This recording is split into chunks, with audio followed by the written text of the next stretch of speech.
오늘 함께 나눌 하나님 말씀은 시편 말씀입니다. 시편 116편 말씀 12절에서 19절까지 말씀을 함께 하십시다. 내게 주신 모든 은혜를 내가 여호와께 무엇으로 보답할까? 내가 구원의 잔을 들고 여호와의 이름을 부르며 여호와의 모든 백성 앞에서 나는 나의 서원을 여호와께 갚으리로다. 그의 경건한 자들의 죽음은 여호와께서 보시기에 귀중한 것이로다. 여호와여, 나는 진실로 주의 종이요 주의 여종의 아들 곧 주의 종이라. 주께서 나의 결박을 푸셨나이다. 내가 주께 감사제를 드리고 여호와의 이름을 부르리이다. 내가 여호와께 서원한 것을 그의 모든 백성이 보는 앞에서 내가 지키리로다. 예루살렘아, 내 한가운데에서 곧 여호와의 성전들에서 지키리로다. 할렐루야. 아멘. 시편 116편은 다윗이 아들 압살롬에게 배신당하고 쫓겨 도망갈 때 쓴 시입니다. 아들 압살롬이 아버지 다윗을 쫓아내고 왕좌를 차지하고 심지어는 그 다윗의 후궁들을 겁탈하며 자기의 그 위상을 세우려고 하는 바로 그 위기의 순간에 다윗이 이 시를 쓰고 있습니다. 3절을 함께 보실까요? 사망의 줄이 나를 두르고 음부의 고통이 내게 미치었으니 환난과 슬픔의 때이니이다. 이게 바로 이 시를 쓰는 다윗의 심정이었습니다. 우리도 살다 보면 이럴 때가 있기 마련입니다. 사망의 줄이 나를 두르고 음부의 고통, 지옥의 고통이 내게 미칠 때가 있는 것이 우리 인생이죠. 그때 우리는 하늘을 향하여 그렇게 호소합니다. 하나님, 정말 계십니까? 신앙생활하면서 이 질문을 안 해본 사람은 없을 것입니다. 주님은 어디에 계십니까? 저도 예전에 미국에서 공부를 마치고 이제 졸업하면은 저는 그때 미국에서 교회를 개척하는 그런 그걸 처치 플랜터라고 그러는데 제가 속해져 있는 교단에서 이제 그 처치 플랜터로 약속이 되어졌습니다.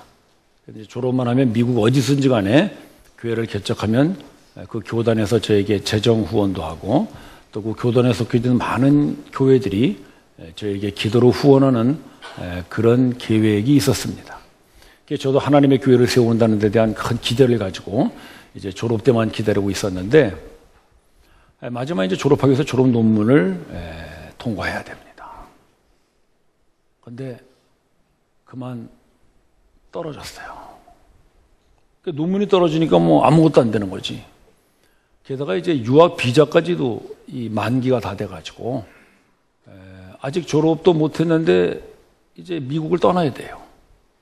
그러니까 이제 한국에서 뭐 집 팔아가지고 미국 공부하겠다고 갔는데 졸업도 못하고 교회 개척도 못하고 한국에 다시 돌아간다고 생각하니까 야, 이거 정말 막막하더라고요.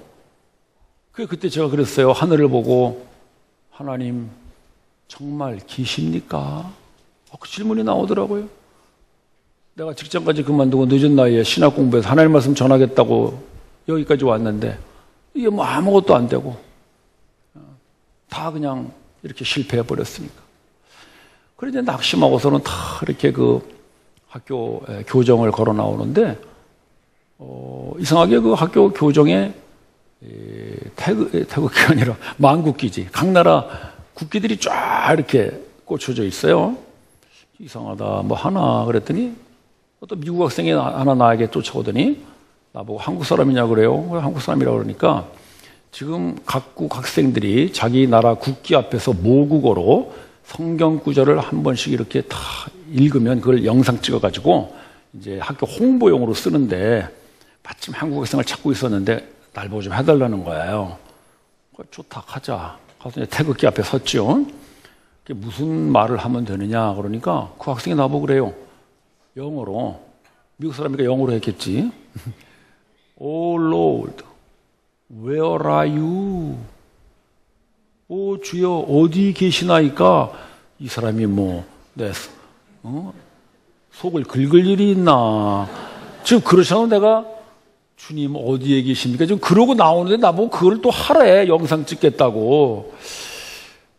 그래, 야 이게 참 이상하다. 하나님께서 그런 마음을 주시는 것 같아요. 네가 나를 향하여 부르짖는 그 소리 내가 듣고 있다. 그렇게 말씀하시는 것 같아요. 그래서 내가 태극기 앞에서 그걸 했어요. 우리말로 다 하늘을 보고 이렇게 서가지고. 그때 제 심정이 그러니 얼마나 또 리얼하게 했겠어요. 오 주여 어디에 계시나이까? 그러니까 그 미국 학생이 너무나 잘했다고. 남의 속도 모르고. 그러고 제가 홍보물을 찍은 적이 있습니다. 여러분들도 아마 그런 고비들이 있었을 것입니다. 하나님 믿고 이제까지 열심히 살아왔는데 바라던 일들은 안 되고 몸은 병들고 가정은 풍판하고 살다 보면 참 인생이라는 게 왜 그렇게 환난과 슬픔의 날들이 많은지 모르겠어요. 그때 우리는 주여 어디에 계시나이까? 이 질문을 하지 않을 수 없습니다. 아마 다윗도 그럴 것입니다. 사막의 줄이 나를 두르고 음부의 고통이 나를 미치는 이 환난과 슬픔의 날에 주여 어디에 있습니까? 이 질문을 해야 마땅한데 다윗은 그 다음에 그 질문을 주로 쓰지 않고 이렇게 말하고 있습니다. 우리 12절을 보시죠. 여호와께서 내게 주신 모든 은혜를 무엇으로 보답할꼬? 다윗은 지금 하나님을 향하여 당신 어디 있습니까를 묻지 않고 오히려 하나님께서 자기에게 베풀어 주신 모든 은혜를 생각하고 있습니다. 사실 다윗의 생애를 돌아보면 하나님의 은혜가 참 많지요. 목동이었던 자기를 이스라엘의 왕으로 세워주신 것, 그거 하나님의 은혜지요. 은혜라는 게 뭡니까? 받을 자격이 없는 자에게 주시는 선물이잖아요. 다윗은 이스라엘의 왕이 될 만한 그런 자격이나 조건을 갖춘 사람이 아니었죠. 그냥 양치는 목동이었어요. 나이 어린 소년이었어요. 그러나 하나님께서는 그에게 사무엘을 통하여 기름을 부어 이스라엘의 왕으로 삼으셨어요. 은혜입니다. 그게 하나님의 은혜입니다. 더욱이 다윗이 이스라엘의 왕이 되었을 때에 주변의 모든 나라들을 정복하고 이스라엘 역사에 가장 강대한 부국을 이룹니다. 하나님의 은혜입니다. 그래서 다윗이 전쟁에 나가 싸울 때마다 항상 따라다니는 말이 하나님의 손이 그와 함께 하시었도다. 그 말씀이 따라다닙니다. 그 전쟁은 다윗이 정치력이나 군사력으로 싸우는 전쟁이 아니라 하나님께서 싸워주시는 여호와의 전쟁이었습니다. 하나님의 은혜입니다. 골리앗을 그 물맷돌로 때려잡던 거 하나님의 은혜지요. 다윗이 그것에서 골리앗과 싸울 때 그 말씀을 선포합니다. 너는 창과 단창으로 내게 오거니와 나는 만군의 여호와의 이름으로 내게 가노라. 따라서 그 골리앗과 싸운 사람은 다윗이 아닙니다. 하나님이십니다. 그를 물맷돌로 때려잡은 사람은 다윗이 아닙니다. 하나님이십니다. 하나님의 은혜입니다. 사울의 미움을 받아서 도망 다닐 때 보호해 주신 건 하나님의 은혜이죠. 다윗은 그 모든 은혜를 이 환난과 슬픔의 날에 돌이켜 기억하고 있습니다. 왜냐하면 그 모든 은혜 속에 바로 우리가 부르짖는 질문, 주여 당신이 어디에 있나이까의 답이 있기 때문입니다. 이런 모든 은혜 속에서 다윗이 결코 잊을 수 없는 아주 중요한 은혜가 있습니다. 그것은 부하 우리아의 아내와 간음죄를 저질렀고 그것을 덮으려고 부하 우리아를 죽인 살인죄를 저질렀는데도 하나님께서 다윗에게 형벌 내리지 않으시고 계속해서 그 왕위에 앉아 있게 하신 것, 바로 용서의 은혜를 다윗은 잊을 수가 없습니다.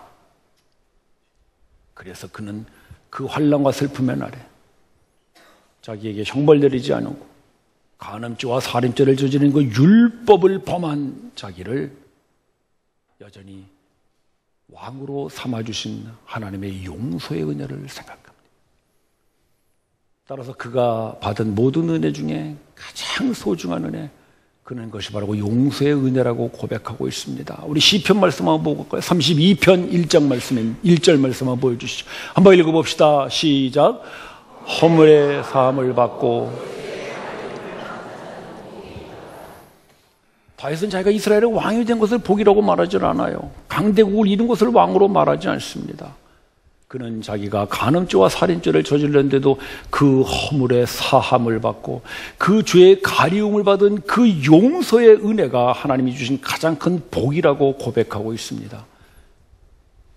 이것은 다윗뿐만 아니라 모든 하나님의 사람들이 고백하는 가장 큰 은혜 중의 은혜입니다. 바울 사도도 이런 용서의 은혜를 고백하고 있습니다. 바울 사도의 고백 한번 볼까요? 디모데전서 말씀인데요. 1장 말씀 한번 보여주시겠어요? 자, 한번 읽어보십시다, 여러분. 시작.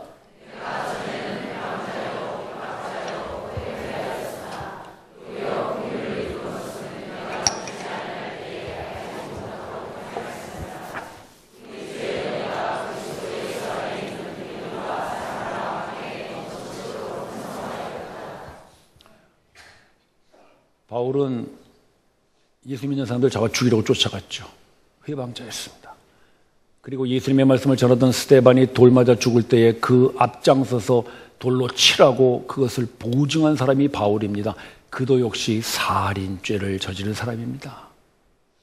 그러나 하나님께서는 그에게 형벌을 내리지 아니하시고 오히려 주의 은혜를 내리셨습니다.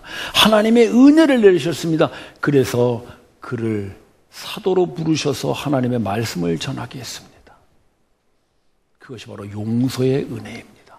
그는 평생 자기의 그 살인죄를 사망으로 갚지 않으시고 용서로 덮어주신 하나님의 은혜를 잊지 않고 살았습니다.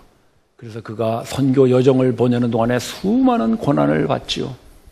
유대인들에게 돌로 맞아 죽을 뻔하기도 하고 40에 하나 가만히 매를 맞기도 하고요. 또 풍랑을 만나서 빠져 죽을 뻔하기도 하고 심지어는 자기가 가르친 성도들로부터 바울은 거짓 사도라고 비난을 받기도 합니다.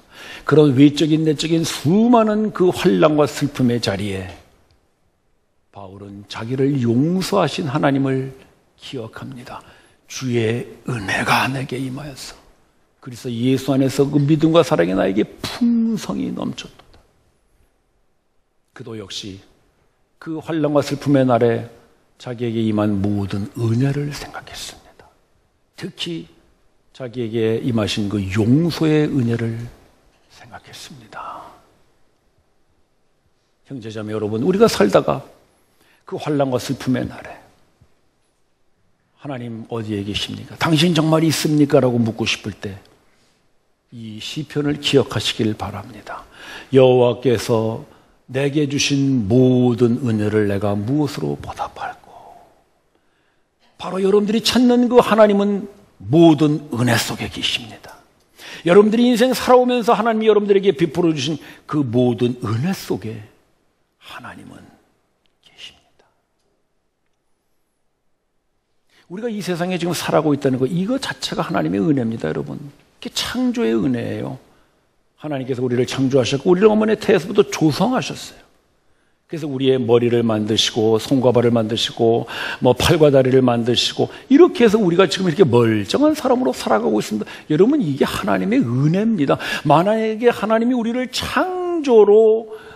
창조의 은혜로 우리를 만드시지 않았으면 우리는 아주 흙으로 남아있는 사람들입니다. 여러분 믿으십니까? 하나님이 흙으로 우리를 빚으셔서 그 코에 생기를 불어넣어 우리가 생명이 됐다는 말은 뭐냐면 우리가 움직이는 사람이 됐다는 거예요. Living being, 살아 움직이는 존재가 됐다는 것입니다. 여러분, 우리가 지금 살아서 숨쉬고 걸어다니고 있는 거, 이거 하나님의 창조의 은혜입니다.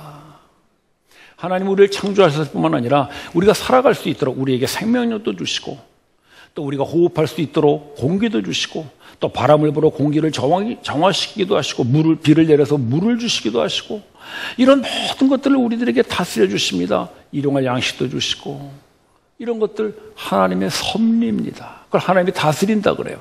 섭리의 은혜가 있어서 오늘 우리가 이렇게 살아가고 있음을 잊지 마십시다. 저는 아침마다 허리 운동을 합니다. 여러분 아침에 일어날 때 그냥 일어나시면 안 됩니다.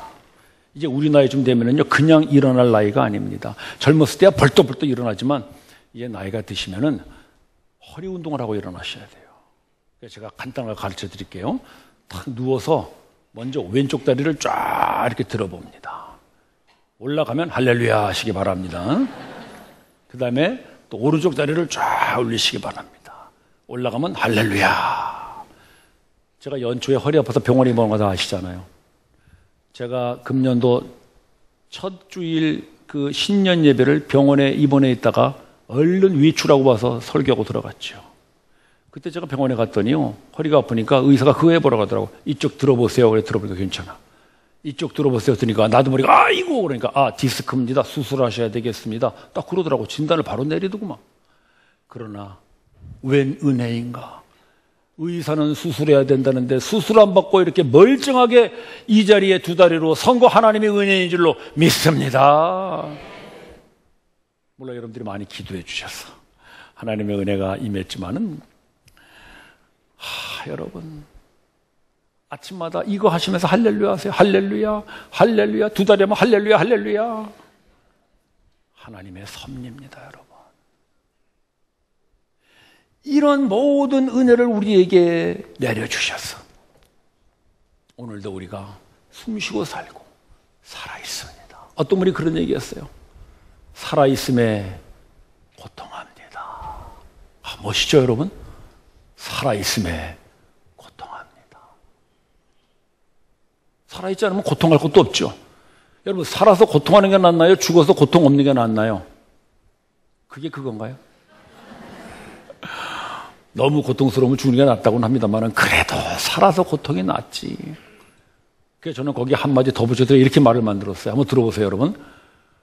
고통은 살아있음의 증거입니다. 멋있지 않습니까 여러분? 여러분 뭐가 멋있나요? 무슨 말하면 멋있는 거?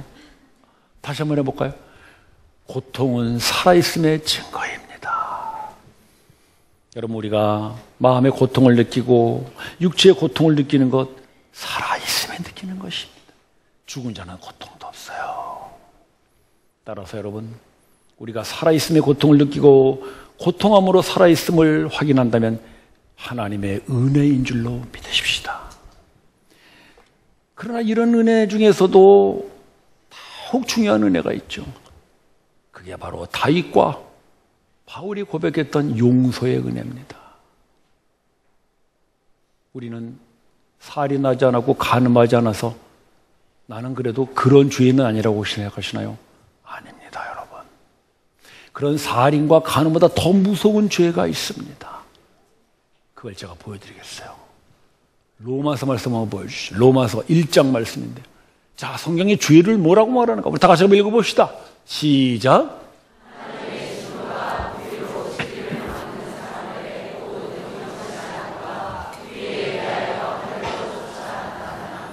성경이 말하는 죄는 딱 두 가지입니다. 불의와 불경건입니다.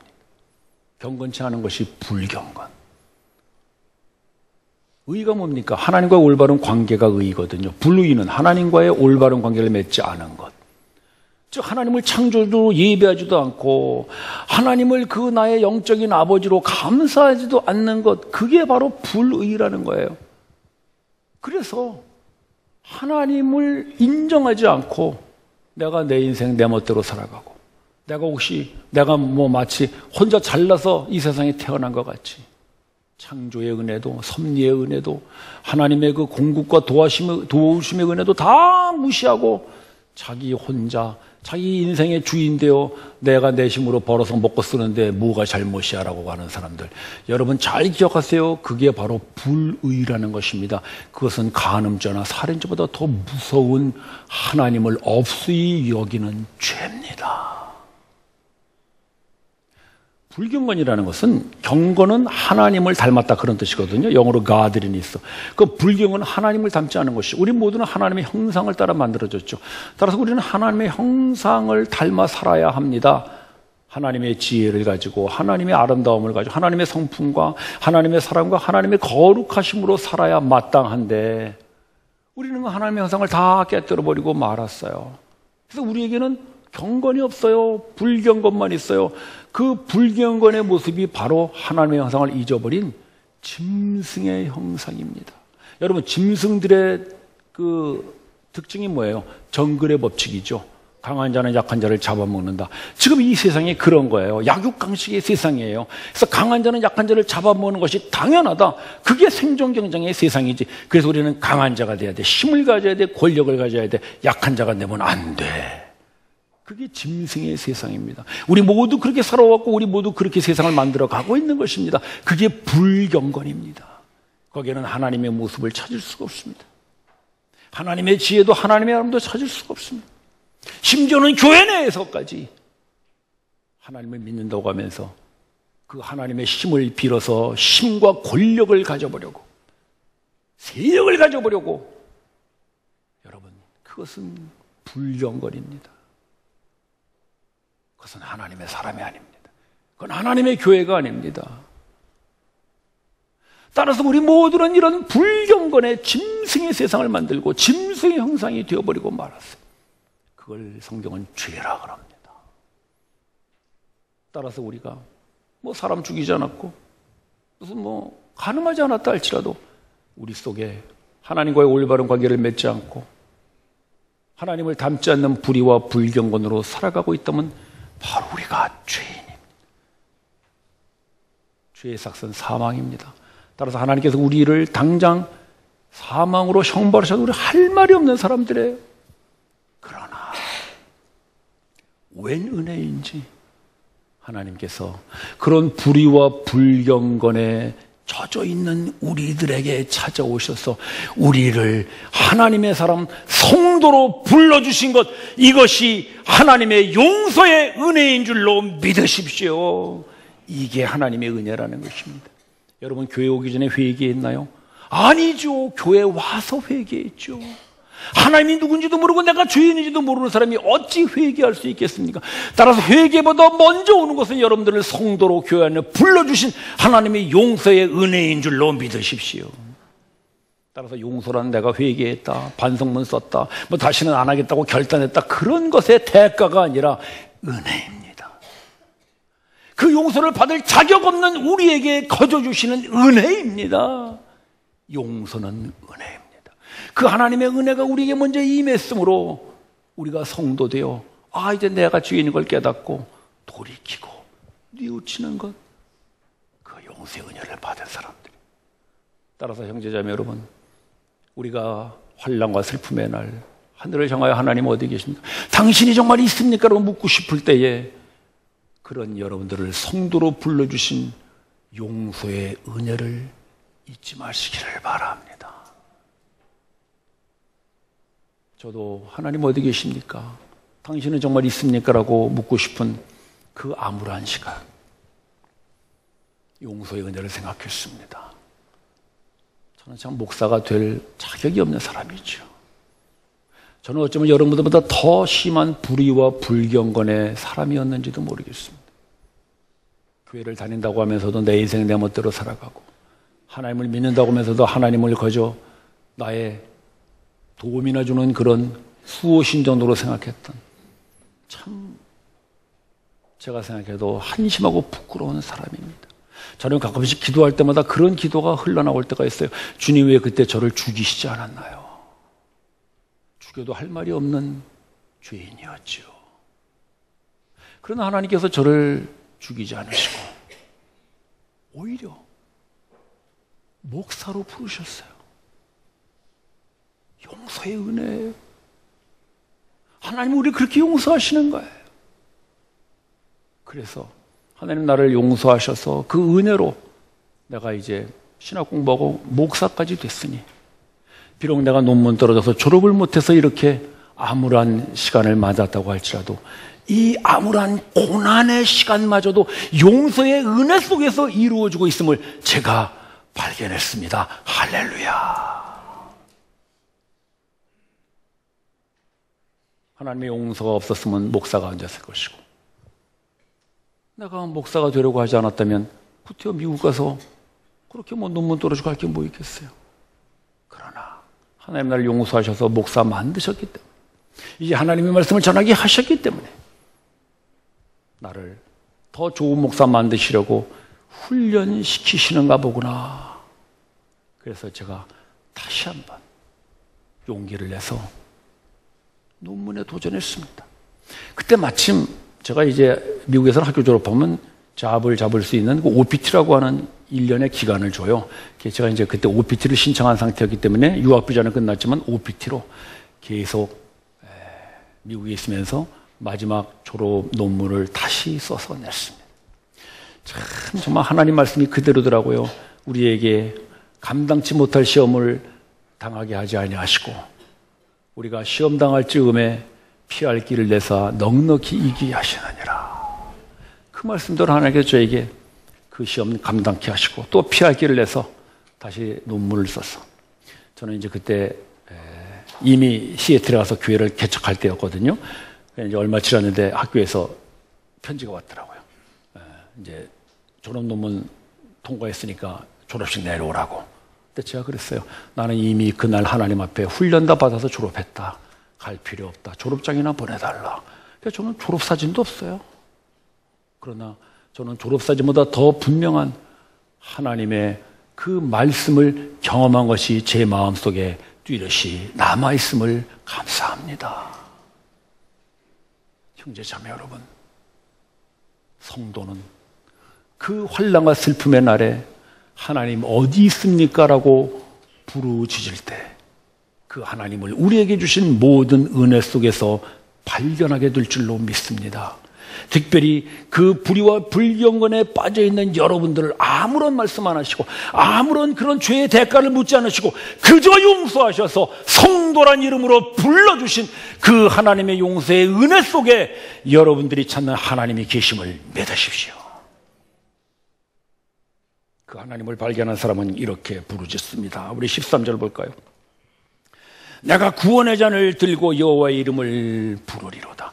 다윗은 아직도 압살롬에게 쫓겨당하고 있습니다. 압살롬이 군대를 조직하여 그를 잡아 죽이려고 쫓아오고 있습니다. 아들의 위협 속에 쫓아다니고 있습니다.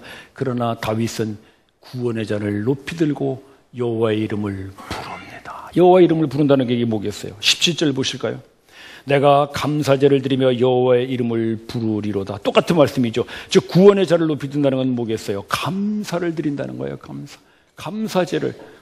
어디서? 사망의 줄이 나를 두를 그 자리에서, 음부의 고통이 나에게 미친 그 자리에서, 그 환난과 슬픔의 날에 당신 정말 있습니까? 라고 하나님을 향하여 소사하고 싶은 바로 그때에 감사제를 드리는 사람, 그 사람이 바로 모든 은혜 속에 하나님을 발견하는 성도인 줄로 믿습니다.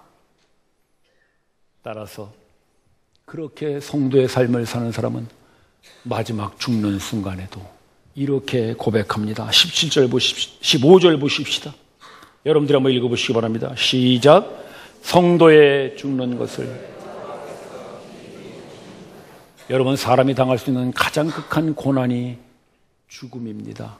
죽음의 아픔, 고통, 외로움, 두려움, 미지의 세계에 대한 불안, 이런 것들이 죽음의 고난입니다.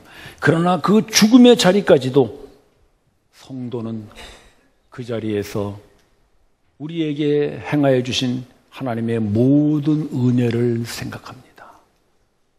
따라서 그 고난의 자리에서도 구원의 잔을 높이 들고 하나님의 이름을 부르게 될 줄로 믿습니다. 하나님은 그런 성도의 죽음을 귀중히 여기십니다. 왜냐하면 그 성도는 그 죽음을 넘어서 드디어 하나님께서 우리에게 주시는 그 마지막 은혜, 그 가장 영광스러운 은혜, 부활의 은혜를 주시기 때문입니다. 할렐루야. 따라서 성도는 이 세상 살면서 모든 은혜를 생각하며 그 속에서 하나님을 찾습니다. 그리고 마지막 그 죽음의 순간까지도 부활의 은혜를 우리에게 주시는 하나님을 바라보고 늠름하고 당당하게 그 죽음의 선을 뛰어넘을 줄로 믿습니다. 형제자매 여러분, 우리는 살다 보면 누구나 이 다윗과 같은 환난과 슬픔의 날을 만나기 마련입니다. 그때 우리는 하늘을 향하여 그렇게 호소합니다. 주님, 당신 정말 계십니까? 그때 이 시편을 기억하시기를 바랍니다. 하나님은 그 모든 은혜 속에 계십니다. 그래서 그 모든 은혜를 기억하여 구원의 잔을 높이 드는 자에게 하나님은 죽음의 순간에까지도 그를 위하여 부활의 은혜로 덧입혀 주실 줄로 믿습니다. 기도드립시다. 형제자매 여러분, 혹시 지금이 여러분들의 환난과 슬픔의 때는 아닙니까?